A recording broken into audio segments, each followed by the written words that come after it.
Ang ganda ay nakikita sa kalooban. Bakit sa kanya? Nasa pangalan na, nasa mukha pa. Ganda ka? Ganda yarn?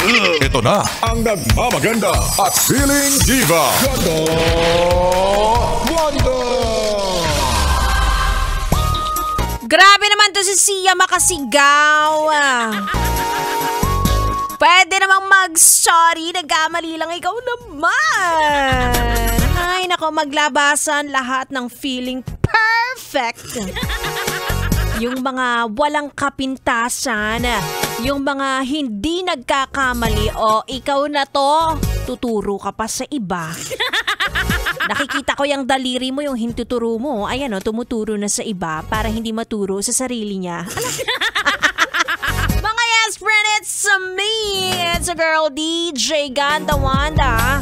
Kasama nyo na dito sa 101.1 Yes FM. Alam nyo, may mga pinanganak talaga sa mundong ito na ipaparamdam sa'yo na sila ang palaging tama. Tama? Na sila ang pinakamatalino, perfect kaayo. Mga walang kapintasan at kumang down ng ibang tao. Akala mo hindi nagbe-bake ng brief? Parang kapag umutot sila, pwedeng ibenta sa sobrang bango, ganon? Huwag kayong ganyan, di ba? Mahihirapan kayong makisama sa iba. Mahihirapan ding makisama ang iba sa inyo. Walang tatagal sa inyo, kaibigan man o relasyon.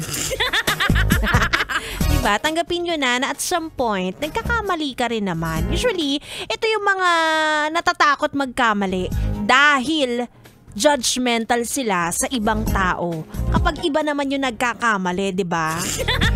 Well, good point. Kung mahilig ka namang mang-point out ng pagkakamali ng ibang tao, dapat perfect ka! Perfect score, ganon. Kaya yung mga ganitong klase ng tao, iwasan nyo na yan. Unfriend, block, pablatter.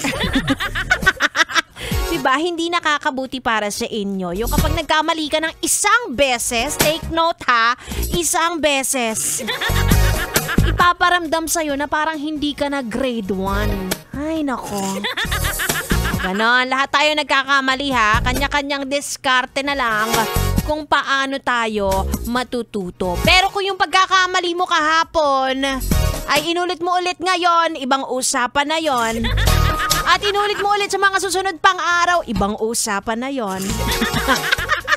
Okay, nagkakaintindihan tayo mga yes friend. Kala mo teacher. Anyway, kasama nyo na ako, Ganda Wanda. Ngayong gabing ito hanggang alas 9 na hindi rin naman perfect, pero perfect naman sa mga mata niya. Hala! Dito lang yan sa stasyong number 1 sa kalokohan. 101.1 Yes! FM Solid!